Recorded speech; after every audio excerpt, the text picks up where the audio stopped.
because you're sad, now you're going to make a bunch of bad decisions because you're sad. No, it doesn't work like that. It doesn't work like that.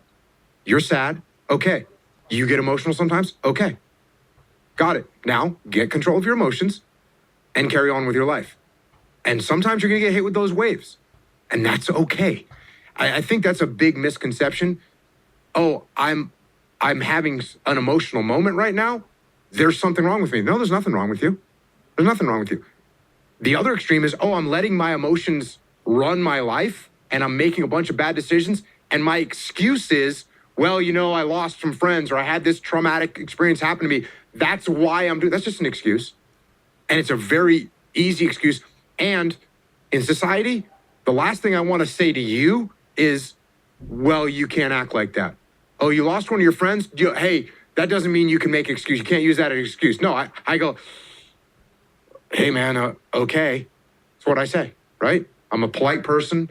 I'm an empathetic person. You're sad. You're making bad decisions. You're saying it's because you lost your friend or you went through this traumatic thing. And I go, okay, how can I help? Instead of saying, hey, man, yeah, guess what?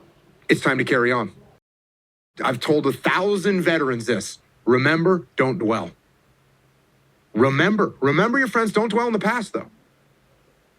Remember, don't dwell. That's what we have to do. And the emotions, yes.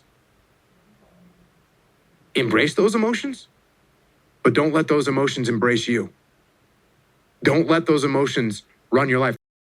Because people say, suppressing your emotions is bad. Okay, so I'm just going to let all these emotions out and they're going to run my life now. No. At a certain point, you say, okay, my emotions are now leading me down the wrong path.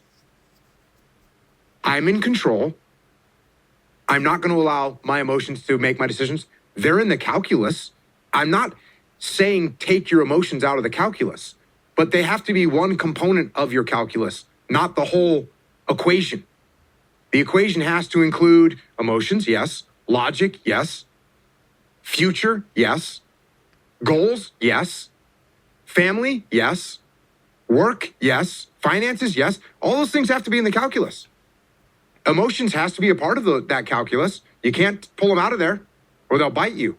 But you can't make them the overwhelming denominator of everything that you do, or it's going to be problematic. It was a guy who was, going through hardship with his job, with his marriage, and the marriage was coming to an end. The job was going to come to an end as well. And he's out there and doesn't know what to do. And the analogy that I set up for him is, if I'm in the woods, which is where you are right now, you're in the woods and you don't know where to go because the wife's not there anymore. The job's not there anymore. You don't know where to go right now. So if you're in the woods and you don't know where to go, start walking. You got to start walking because the perspective's not going to change.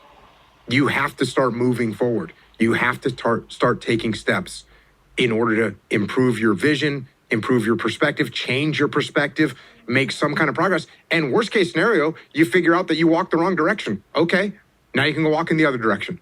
And that's going to be fine. But standing there lost and not doing anything is just waiting to die, waiting to starve to death. Don't let that happen.